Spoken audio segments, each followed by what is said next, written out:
Hello, my name is Mildred. I'm the host and life coach of Let's Be Real About It. It's a talk show, and this show is where we can be true and we can be real about life issues. We can speak about the traumatic and devastating things that have occurred in our lives or that may be occurring right now at this present time. We will talk with people from all races, all cultures, all religions, all nationalities, because hurt, pain, devastation, and traumatic experience has the ability to affect us all. It doesn't care. It crosses boundaries. It has no respect to person. So nobody is exempt from it. So it's time that we face the truth. It's time that we be real about the truth. It's time that we face life and stop passing the buck, as it say, or the buck, as it say. It's time to stop pointing the finger. It's time to be real. It's time to be real about what's happening in your life. It's time to be real about the issues in your life, because I know you, like me, want to be delivered and want to be set free and healed. And this is your opportunity. So let's be real about life. Let's be real about what's happening in your life. Let's be real about the life situations. God bless.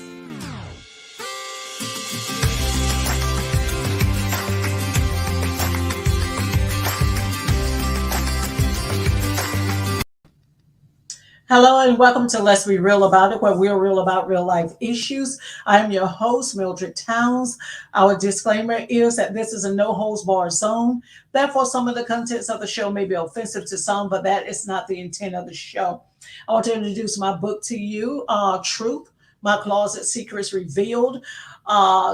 It's a book of my story, truth of my story, and opening up my closet and opening up my secrets that I wouldn't tell anybody. Anybody wouldn't know if God didn't tell me to write the book. So please, please, please order the book and take this book. Live your life by it. Don't make the same mistakes that I made in life.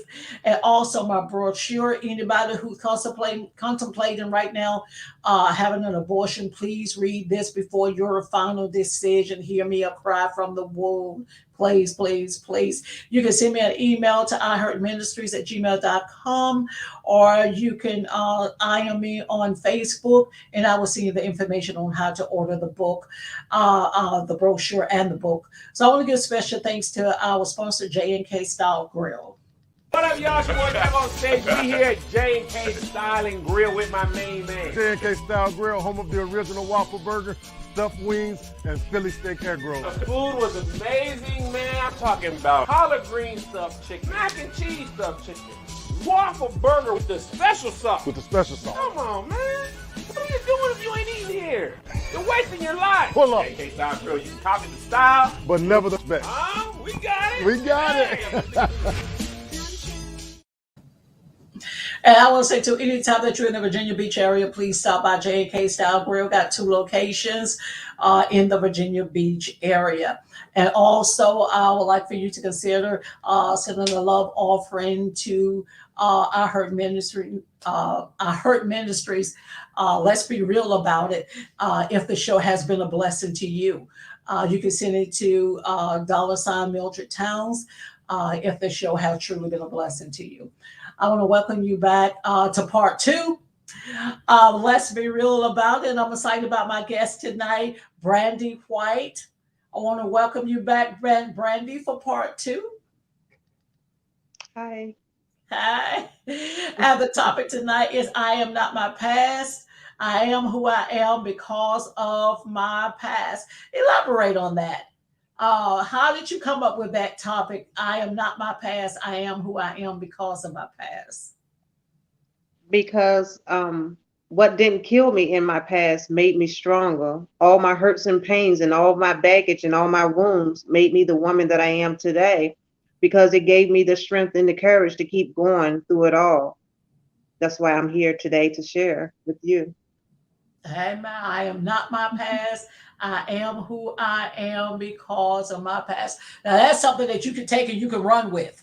You know, every day you can get up in the mirror, look in the mirror and say, I am not my past.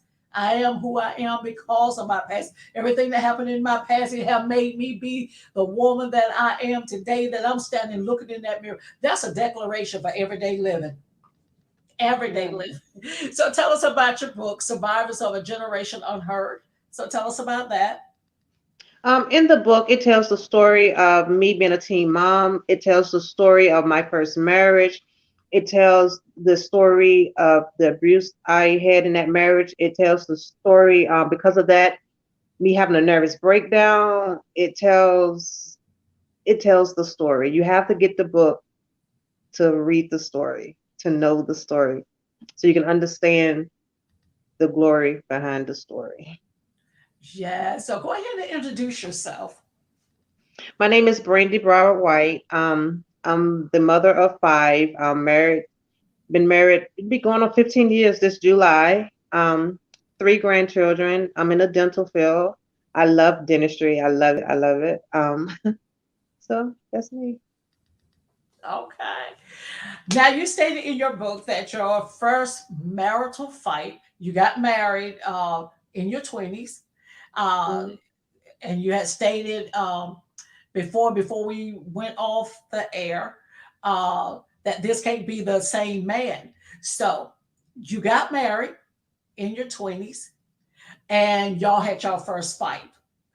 He Mhm. sat on you. He attempted to strangle you with his hands, but when he couldn't wrap his hands around your neck, then he drug you into another room, tied a belt around your neck, and proceeded to choke you, intending to kill you. So I want you to talk about this, and you wanted to die because you didn't think life was going to get any better for you. So I want you to really elaborate on that, you know, because so many people right now, so many women and men are in that same, maybe not the same thing, but they in an abusive relationship.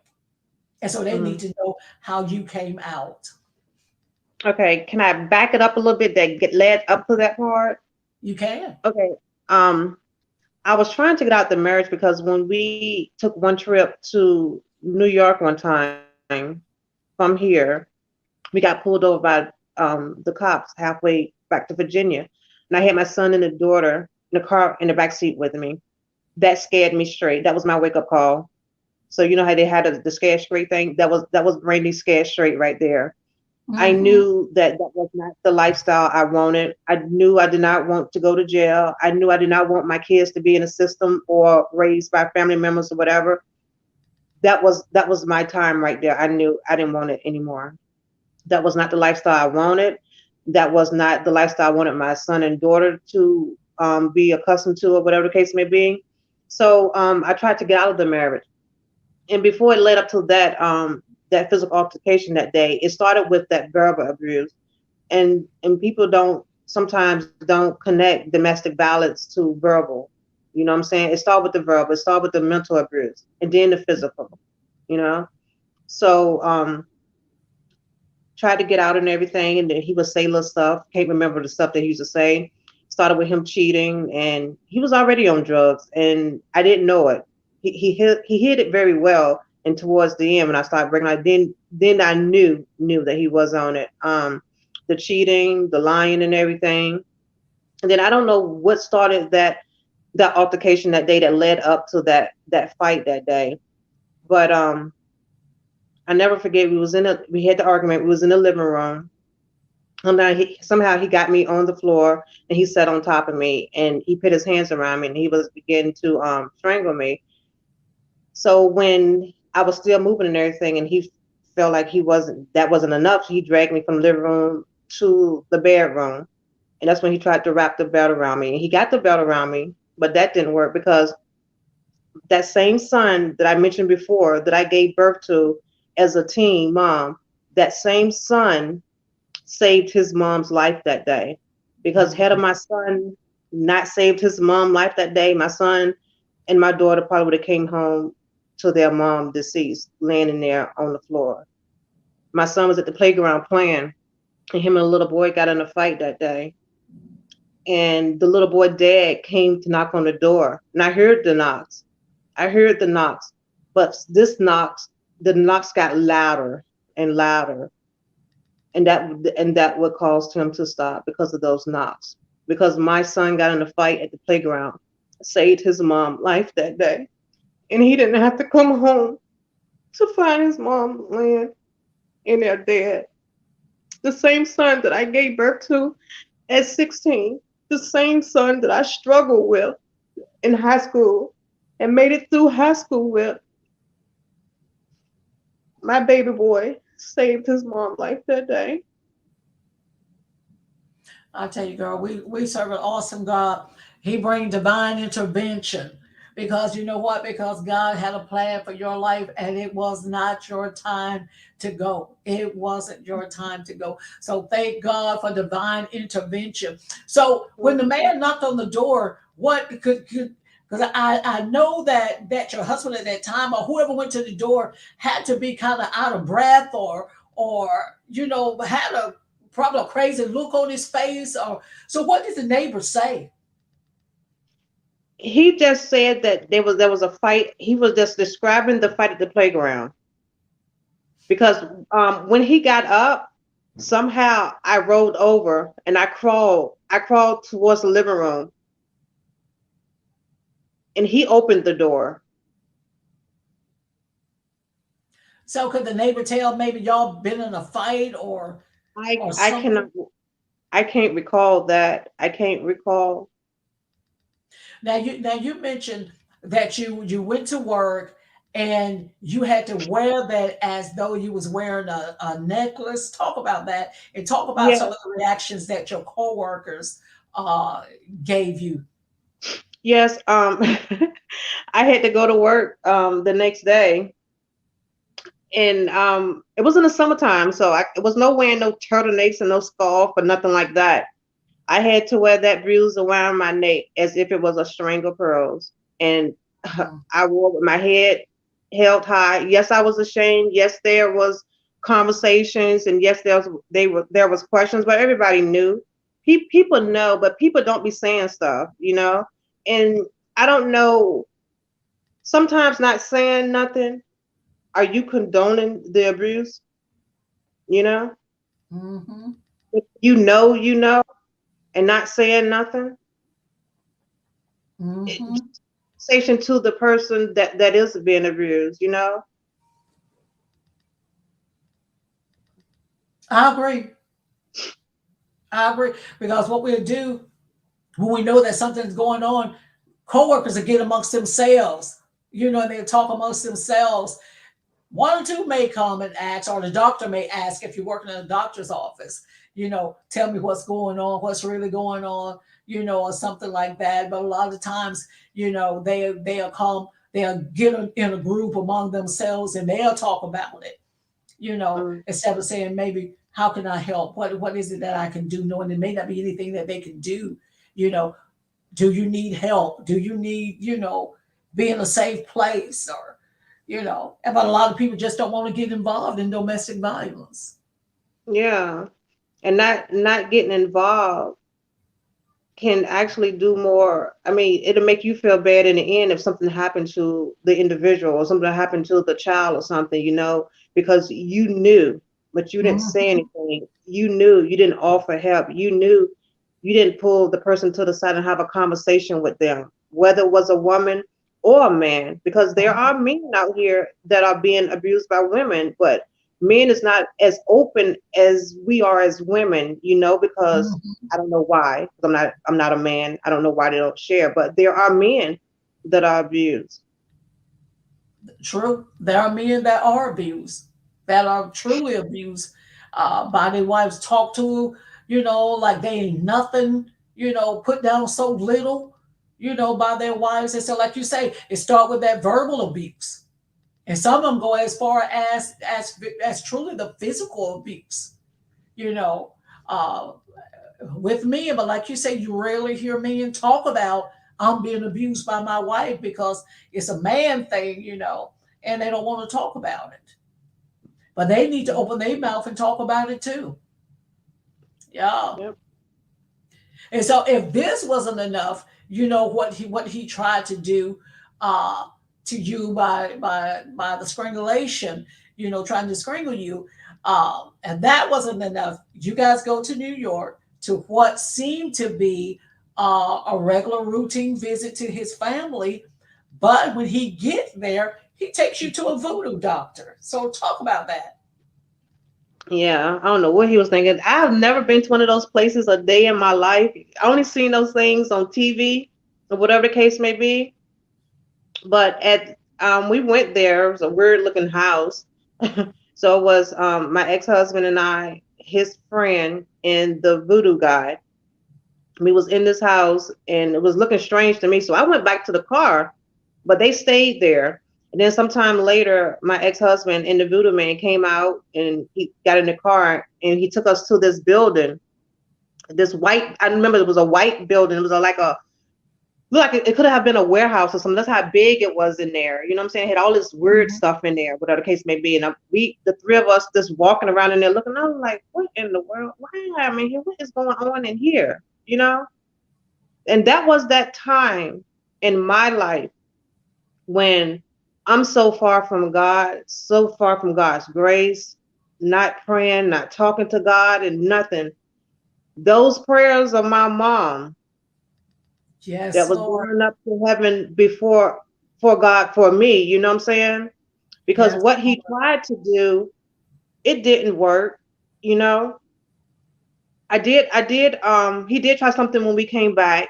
I don't know if he was putting it in my food or whatever the case may be. I ended up having a nervous breakdown and I went to what is it, Riverside Behavior Institute, and I was there for a day or two. And from there, I think the next day or something like that, there was a meeting with the doctors, and my mom was there. My ex-husband was there at the time, and I don't know, I don't quite remember the conversation or whatever. I just remember going off. So I thought I was going home, but I did not end up going home. They took me from there to Eastern State, and I was like, "What in the world? Why am I in a crazy house?" So that was a horrible experience. That was, I think that was a whole Talk nightmare about right there. that. Talk about that because you said something that was very interesting about being in a mental institution. And if I'm not mistaken, you said that is I guess worse than going to jail or being in prison. Yeah, it is because I don't know if people go visit their family members that are there or not, but some faculty and staff in those places treat the people real bad. And if you're dealing with someone with a mental issue, talking to them and raising your voice at them and saying mean stuff to them is not helping the situation. Sometimes you just have to back up and listen and let them calm down. But provoking someone that's having a mental break or mental issues or whatever case is not the answer. Them people were in there, they were mean. They were mean. Mm. They You were know, mean. because people go in there to get help with their issue, and a lot of them trying to understand themselves because they don't understand what's mentally happening to them, and then to go there and be treated bad, and I can only imagine. I can only imagine. You know. Yeah. But the thing about it was with me, I was always the smart little cookie anyway, you know. I would call my mom and I would get in touch with her, whatever, and she would talk to the doctors because they had me on so much medicine, Miss Mildred, because they didn't know what was wrong with me. And that's what they do when you get there. They just give you all this medication and dope you up. So I was on so much medicine that my vision was blurred. And when my mom brought my son and daughter to see me, I couldn't see faces or anything. I could only see the colors in clothes and stuff like that, colors. And my mom came to see me one day. She brought Joe and Fanny. I remember Fanny had on a pink Barbie doll coat that I had got, I ordered from Avon back then. And she had that on. And my mom had brought me this T.D. Jakes Bible that my sister gave her to give to me.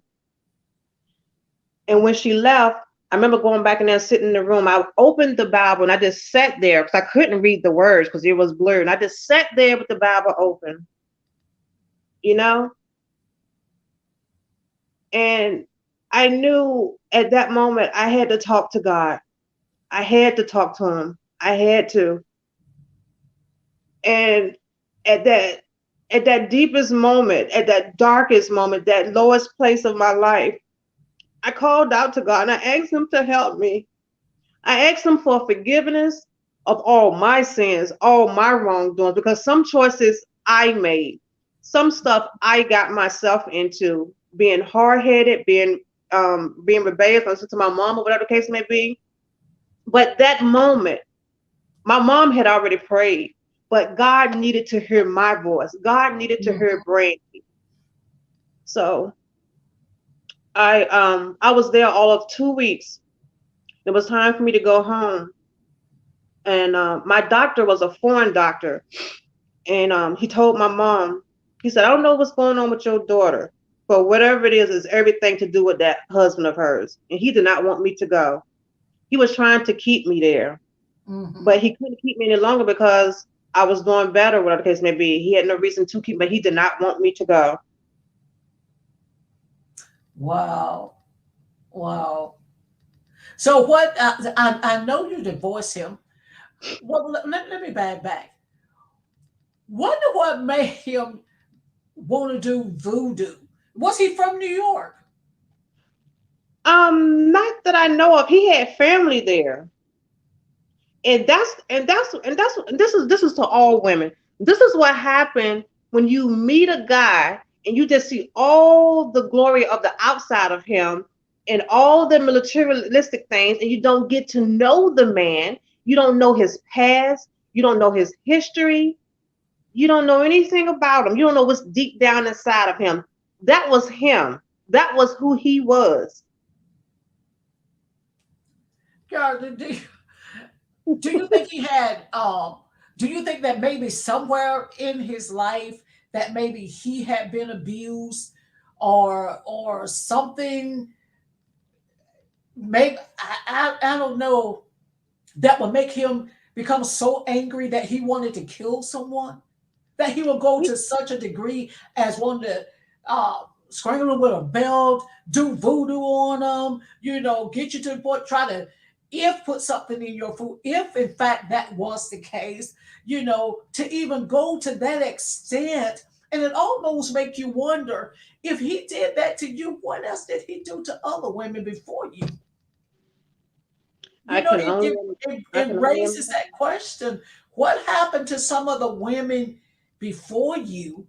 If he went to such an extent to try to kill you, did he succeed with some of the women before you? Did he, if he was abusive to you, how long were y'all married before he started being abusive to you? Not even a year. Not even a year. And during that time, when I had came home to get away, I had the apartment and everything was in my name. I called my mom, and my kids and I stayed with her, and I would go home every now and then until he got out of there. And then when he finally left, I still stayed with my mom for a while. I stayed with my mom for months and months. Were you afraid? I felt safe at my mom's house. I felt, how when you with your mom and you just feel like you're just safe and you're in your comfort zone, That's how I felt. And then one day, my mom said, Brandy, it's time to go back home. She said, you can do this. Now, I don't remember the whole conversation, but my mom gave me a mom and daughter pep talk. I went back home. I stayed there for some time, but I still would go back to my mom's house. At that feeling that safety point, afraid to be by yourself because you just didn't never know. You didn't know what may come. At any time did you get a restraining order for him? I can't recall. I can't recall. I don't think so. I know when he left, um I filed for the divorce and everything. Um he had already remarried while he was married to me. He had married somebody else. I don't know what happened with him and that lady, but all I wanted in that divorce in that decree was I wanted to drop because I had his last name. I wanted to drop his name completely off of everything that had my name on it with him, and that was it. So you got remarried and you've been married how long?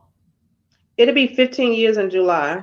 15 years. So tell us, what Brandy doing now, because I don't want to leave people with, you know, just that part of Brandy. So tell us Mhm. what Brandy doing now. Let's What transition a little. I'm like I said, I'm working in on the dentistry field, which I love. I'm raising my two little kids because I have three grown kids and I have a 70, well, I'm gonna say we have a soon to be 30-year old, a 28-year old, and a 27-year old. We have a 7-year old and a 9-year old. So we're raising our two little ones, and we have three grandkids whom I adore, and it's teaching. And I learned that with this go around with these two little ones, I get to be a mom in my grown age, you know? Yes. Yes. So everything that I had experienced with Joe and Fanny with these last kids, I was ready to be a mom. Well, good. Well, good. So that let all the bad, there was something good came out of it. So you got a Yeah. man that you in love, y'all in love, y'all have a whole new set of children, and now you got grandkids, girl. And I know that you just enjoy life. So what are you doing ministry wise, and what are some of your goals that you're trying to achieve? Right now I'm in seminary. I graduate next year. God called me to be evangelist, so I'm an evangelist. Um, Once I finish that, I do plan on going back to school because I want to be the dentist. All right, girl. And I know I can do it. I got my associates in dental science, and I hear that VCU have the dental program. HU had it back in the day, and when I was at HU back in the day, because I did go to Hampton University, but partying and everything, dropped out, and whatever case may it be. And my stepdad, he passed away, but before he passed away, he said, if I don't do anything else, go back and finish Hampton University because he was not going to pay for it back then because I wasn't ready for Hampton at that time. Uh, and also, I love to cook. I do catering here and there. I coordinate fashion shows because I love fashion because that's what I wanted to be before I had my two kids. I wanted to be a model. I did some runway and print here and there back in the day. So So, girl, you fulfilling your dreams, what you may have done when you was a teenager, but roles were reversed that you're going to do now. That lets you know that it's never, never, ever too late to fulfill your dreams and to fulfill the purpose which forth God has sent you here for. So we want to thank you so much, Brandy, for coming on the show and being transparent again for part two of your story. Tell us how we can order your book and how the viewers can contact you. you can order the book. You can email me at broward1126@gmail.com. You can reach me on Facebook, Broward Brandy Broward White, or Instagram, Broward Brandy. All right, all right. Y'all, next week I want y'all to tune in for the roundtable discussion. February is the love month, so we're gonna be doing love and relationship for the singles. And at the end of the month, we're gonna have love and marriage for married couples. So tune in. And we have people that's going to be on the show coming from different places across the United States of America. So I'm looking forward to it. I'm looking forward to it, especially for the singles. So, girl, maybe I'll find that man like you found him, honey. Maybe I get married again, too. So please subscribe to my YouTube channel, I Heard Ministry, Saturday 4.22, Guest Towns. You can also on Facebook, Mildred Towns, I Heard Ministries. I want to give a special thanks to those who watch the show nationally and internationally. And again, if Let's Be Real About It has been a blessing to you, please consider sending a love gift to $ Mildred Towns to help support the show. I love to hear from you. Please email me at iheardministries@gmail.com to let me know if the show's been a blessing to you. And until next week, let the peace of God reign, root, and abide in your hearts. Mildred Towns, thank you for watching. What up, y'all? It's your boy back on stage. We here at J&K Style and Grill with my main man. J&K Style Grill, home of the original waffle burger, stuffed wings, and Philly steak egg rolls. The food was amazing, man. I'm talking about collard green stuffed chicken, mac and cheese stuffed chicken, waffle burger with the special sauce. With the special sauce. Come on, man. What are you doing if you ain't eating here? You're wasting your life. Pull up. J&K Style Grill, you can copy the style. But never the spec. We got it. We got it.